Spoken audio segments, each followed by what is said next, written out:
It's Brian Preston, the money guy. Let's go right into 20-year-olds. Yeah, so one of the questions I want to answer is how do you get behind? How does someone get behind at each age and phase? And we thought about 20-year-olds and that whole sort of segment of life. And we think that it's likely one of two things that gets you behind in your 20s. It's either the ease of monthly payments, the ease of the world in which we live now, or simply procrastination. This idea behind, I have all the time in the world, there's no point in starting now, I can worry about these things at some point in the future. Well, I think it's important. This is the age where we've got to tell people you have a lot of things going for you in your 20s. So to get behind, it really is a matter of, for you to blow your 20s, you probably are falling prey to consumption, right. meaning it's easy to do. I'm telling you, there is an entire industry. If you think about the news media, the advertisers, the influencers, everybody out there is equating happiness with consumption. So it's easy for you to fall in that trap. And then, not that that's even bad enough to put that message out there. They give you the tools. They build the bridge, the false bridge to nowhere that says, hey, if you can't afford it, maybe you can afford $100 at a time That's or $200 a month, and you too can have everything that you wanted. Just use our easy to use credit card use our store credit card or go get this car loan that's financed out for 8 years. It's important that you don't fall into the consumption trap. We know that compounding interest can be the eighth wonder of the world. It can be this amazing thing that works for you. But when you utilize it on the debt side of the equation, when you rack up credit card debt, it can be the very thing that works against you. It's really interesting that for those in their 20s right now, the average credit card balance that someone carries is $2,700 a month. So right now, folks in their 20s that could be taking those dollars and deploying them into their army of dollar bills are instead racking up credit card debt and having to service that credit card debt, not using their dollars as efficiently and effectively as they could be. So that's credit card debt. Here's another thing, because we talk about all the time, is that it's easy for people in their 20s to become millionaires. Yep. All you have to do is just start the habit of saving and investing for the future. But unfortunately, Bo, when we look at the average savings rates for those in their 20s, and we know the majority of 20-year-olds, you're primarily saving in your company 401k. Sure. Yep.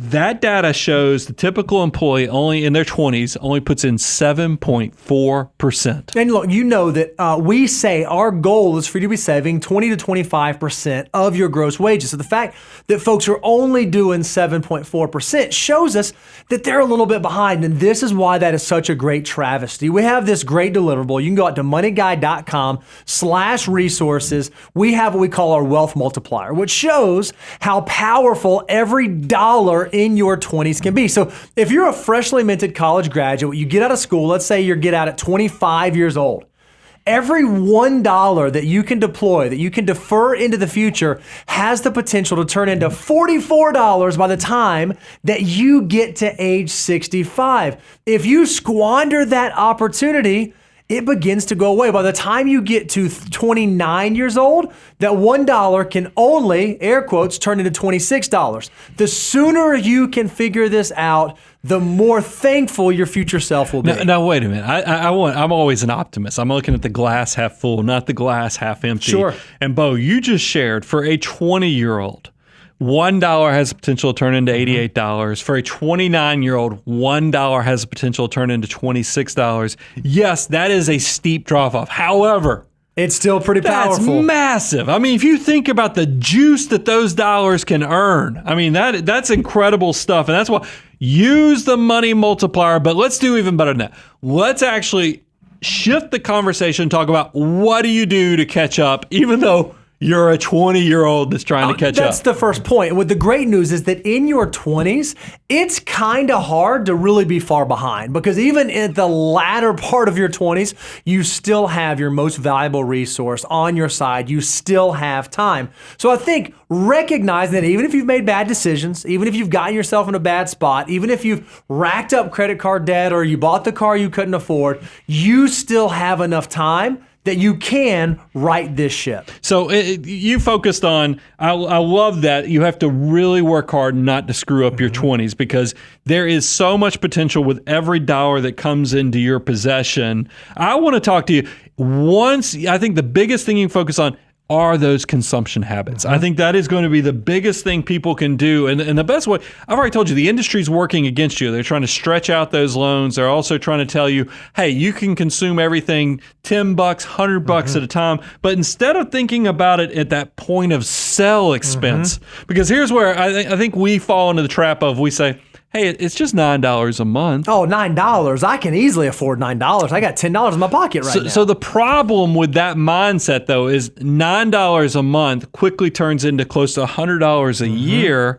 $100 a year, if you put it into the money multiplier that we shared at moneyguy.com/resources, could be $10,000 potentially from your retirement self. So you need to think differently about every dollar that comes in your possession. Let's do the same thing with debt and loans, because you think about the terms of, you can finance anything $200 a time. They'll let you go buy jet skis. They'll let you buy new cars. They'll let you buy boats, RVs. Everything's $200 a month. The problem is that's just the cash flow element. Every time you take down that new loan, you're obviously borrowing from your future self. You will have to pay that money back. So you're digging the hole deeper. Be very aware that long amortization schedules are not your friends. So there are two things that you really need to do. You need to figure out, how do I become an expert on the things that I need versus the things that I want?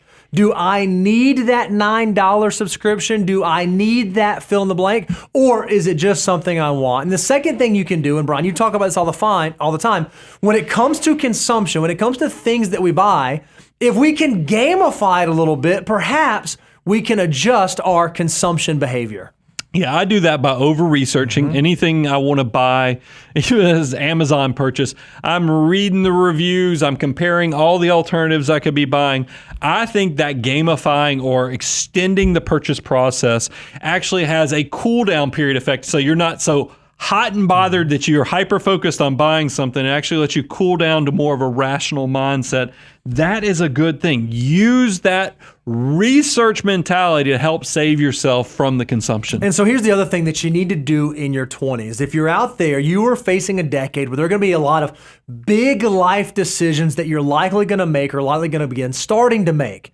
You need to understand what your guardrails are. What are the things that I can employ that will keep me between the lines? Now, the first one, we talk about this all the time. If you've listened to our show for any amount of time, you know we think that you should follow the financial order of operations. If you don't know what that is, go to learn.moneyguy.com. We have a course that you can work through, or you can go get our free deliverable at moneyguy.com/resources to understand the 9 tried and true steps of how you should deploy each one of your dollars. If you follow this plan, it takes the guessing game out of your 20s of, am I doing what I'm supposed to be doing? And am I putting my dollars where I'm supposed to be putting my dollars? And I think it's important. We want people aspirationally, I say aspirationally, only in your 20s, we want you to save and invest 25% of your gross income.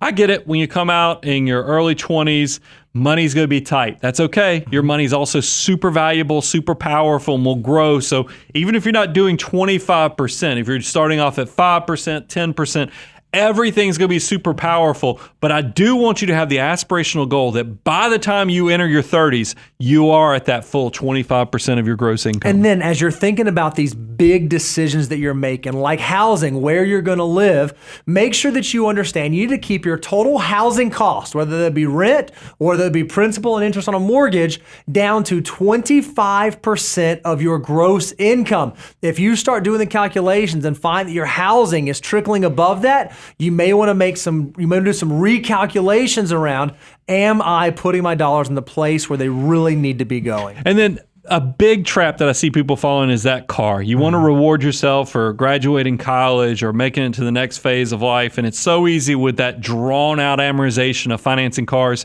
5, 6, even 7 years in the future. I want you to use, don't listen to the car people trying to sell you the car and get in your back pocket. I want you to use 23/8. What that means is I want you to put down 20% on your next car purchase. I want you to finance it no longer than 3 years and have it paid off. And I don't want you to have the payment exceed 8% of your gross income. You're going to quickly realize this keeps you in the guardrails of you won't be buying luxury. Yep. You'll be buying just a dependable, reasonable car, because we even have the caveat, I don't want you financing anything that's luxury. So if you're thinking, hey, I'm in my 20s, why not have the BMW? No, any type of luxury brand, same as cash, you have to pay for that car with cash. And always remember, all of this has the umbrella when we're talking about 23/8. Your monthly payment cannot exceed what you're putting into your monthly investments, because you're doing this upside down. I want you to have $1,000 a month going into your investments with a $200 car payment. I do not want you to have a $1,000 car payment with $200 going into your investments. Your future self will be so upset if you get that upside down. And we've already said this, but credit card debt is a no-go. Just say no. If you have to put something on a credit card, we would argue you should not be buying that thing. So if you find you have a hard time subscribing to that, get rid of the credit card. Cut it up. Don't use it. It's a tool that can be helpful, but it can also be dangerous. So no on credit card debt. Now, Bo did not say no to credit card use. That's right. He said no to credit card debt. So if you're not paying it off a month, heed what he said. And then remember, a little goes a long way. You really do have that opportunity to take just a little bit of today for that great, big, beautiful tomorrow. Bo him and Daniel worked together, and we came up with, hey, just like we have the wealth multiplier, let's reverse engineer that, flip it upside down so we can show everybody each additional 1% of saving and investing for the future of your income. What could that mean to your future self? Check this out. Yeah, so when you're young, the marginal decisions that you make can have a huge impact. So for a 25-year-old, if you can save 1% additional of your income, when you get to retirement, when you get to financial independence, when you get to age 65, that additional 1% in savings can replace 6.6% of your retirement living expenses. It's pretty easy mathematics to work through. If you save 2%, you can double that. 3%, you can triple that. This just shows how much those small decisions early on can have a huge impact later on. So if you feel like you're behind, if you feel like you've not been saving up to this point the way that you should be, figure out how you can increase those percentage points on your saving and start really building your army of dollar bills. Yeah, just to close out, this is why 20s, remember, it's hard to screw this up. The only way you can screw this up is really you're not putting anything towards investing. So if you find yourself struggling just to get this very powerful automated habit of saving and investing for the future, I want you to make sure you are prioritizing to look at needs, things that you love, and then what are the wants? And if you can categorize under those three categories, you're always going to find out, look, needs you can't avoid. You got to have shelter. You got to have transportation. You got to have clothes. I get that. But the loves, I want you to be able to prioritize that. But this is also going to let you isolate what are the things you're thinking, hey, my life would just be better. Or maybe I'm falling prey to marketing. Separate out those wants. And maybe that's the part that turns into the investment that can be your great, big, beautiful tomorrow.